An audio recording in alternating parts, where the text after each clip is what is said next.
আপোনালোকক মাতি অনা আজি এটাই কাৰণ যে আশা কৰ্মীসকলৰ অসমৰ আশা কৰ্মীসকলৰ ওপৰত অন্যায় হৈছে। এই বিষয়ত আপোনালোকৰ আগত কিছু তথ্য দাঙি ধৰিব বিচাৰিছোঁ। নীলা পতি দিয়া বগা সাজযোৰ পিন্ধি গাঁৱৰ ইটোৰ পৰা সিটো মূৰলৈ দৌৰি ফুৰা আশা কৰ্মীসকলক আপোনালোকে সকলোৱে দেখিছে। এতিয়া কথা হ'ল, সেই আশা কৰ্মীসকল আমাৰ ফাৰ্ষ্ট লাইন অফ ডিফেন্স। যিকোনো বেমাৰ আজাৰ হওক, যিকোনো প্ৰব্লেম হওক, সকলোতে আশা কৰ্মী নহ'লে বৰ্তমান নহয়। কিন্তু এই আশা কৰ্মীসকলক চৰকাৰে কি পাৰিতোষিক দিছে? এই পাৰিতোষিক ইমানেই হাস্যকৰ আৰু ইমানেই কম, এটা পৰিয়ালটো বাদেই এজন মানুহ এটা মাহ চলাৰ অসুবিধা হয়। আপোনালোকৰ মনত আছে, কিছু বছৰৰ আগতে অসম চৰকাৰে ঘোষণা কৰিছিলে যে অসমৰ আশা কৰ্মীসকলে ৩,০০০ টকাকৈ দৰমহা পাব। কিন্তু পৰিতাপৰ বিষয় যে আশা কৰ্মীসকলক চৰকাৰে আগুৱা ভাৰিলে।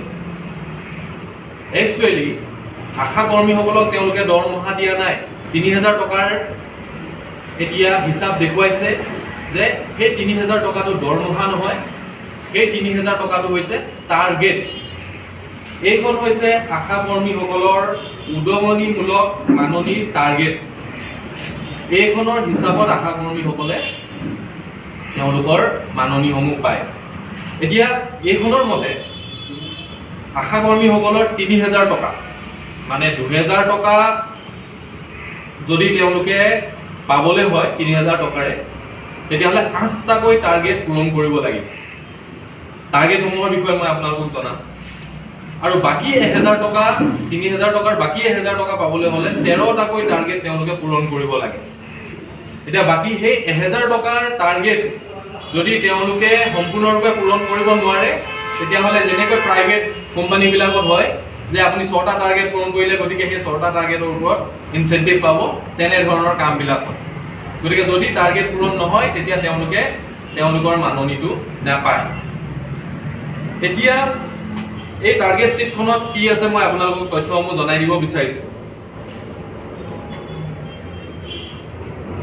তেওঁলোকে টাৰ্গেট কিছুমান এনেকুৱা হয়, ধৰক কেতিয়াবা সন্তান জন্ম দিয়াৰ সময়ত শিশু মৃত্যুমুখত পৰে। এই কণমানি শিশুটো মৃত্যুমুখত পৰোঁতে তেওঁৰ ডিটেইলছসমূহ প্ৰতিবেদন আকাৰে তেওঁলোকে ছাবমিট কৰিব লাগে। এতিয়া সেই প্ৰতিবেদন যদি দিবলৈ যায়, শিশুৰ মৃত্যু প্ৰতিবেদন, তেতিয়াহ'লে সেই প্ৰতিবেদন ছাবমিট কৰিলে লিখি মেলি প্ৰতিবেদন যুগুত কৰি, আপোনালোকে সাংবাদিক হিচাপে নিজেই জানে এটা প্ৰতিবেদন যুগুত কৰোঁতে কিমান কষ্ট হয়। গতিকে সেই প্ৰতিবেদন যুগুত কৰি তেতিয়া জমা দিয়ে, এটা শিশু মৃত্যুৰ বাবদ ৫০ টকা দিয়ে চৰকাৰে। তাতে যদি মাকজনীৰ মৃত্যু হয়, তেতিয়া চৰকাৰে দিয়ে ২০০ টকা। মানে আওপকীয়াকৈ শিশুৰ মৃত্যুৰ বাবে দায়ী কৰিছে আশা কৰ্মীসকলক। ইয়াক এনেধৰণৰ হিচাপ। আৰু টাৰ্গেট এনেধৰণৰ,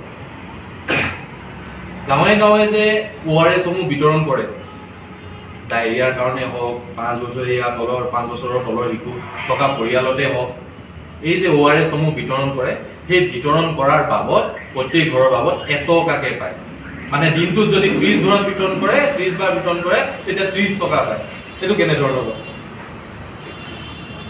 ০ৰ পৰা এবছৰৰ ভিতৰত শিশুক প্ৰতিষেধক যেতিয়া নিশ্চিত কৰিবলগীয়া হয়, মানে ১.৫ মাহত এবাৰ প্ৰতিষেধক, ২.৫ মাহত এবাৰ প্ৰতিষেধক, ৩ মাহ ১৫ দিনত এটা প্ৰতিষেধক, আৰু ১০ মাহত যেতিয়া এটা প্ৰতিষেধক দিয়ে, সকলোবোৰ প্ৰতিষেধক যেতিয়া সম্পূৰ্ণ হয়, তেতিয়া তেওঁলোকে পায় মাত্ৰ ১০০ টকা গোটেই বছৰটো। এইটো নহয় যে এটা প্ৰতিষেধক দিলে মানে পালে। আকৌ নেক্সট যেতিয়া সেই শিশুটো এবছৰৰ পৰা ২ বছৰ হ'ব, সেই ২ বছৰৰ সময়ত ৩ বাৰকৈ প্ৰতিষেধক দি পেলাই যেতিয়া কমপ্লিট হ'ব, তেতিয়া গৈ পেলাই তেওঁলোকে পায় মাত্ৰ ৭৫ টকা। এইবোৰে হিচাপ। এতিয়া কথা হৈছে, এতিয়া মেলেৰিয়া বেমাৰৰ কাৰণে চৰকাৰে কয় যে গাঁৱৰ যাৰ যাৰ জ্বৰ হৈছে, মেলেৰিয়া হ'ব পৰা চান্স আছে, তেওঁলোকৰ ব্লাড টেষ্ট সংগ্ৰহ কৰি ৫-১০ কিলোমিটাৰ দূৰত থকা লেবৰেটৰীত যেতিয়া জমা দিবলৈ দিয়ে। এতিয়া তেজ সংগ্ৰহ কৰি লেবৰেটৰীত জমা দিয়া, ৫-১০ কিলোমিটাৰ দূৰত জমা দিয়াৰ বাবদ চৰকাৰে দিয়ে তেখেতসকলক, আশা কৰ্মীসকলক মাত্ৰ ১৫ টকা। ভাবিছ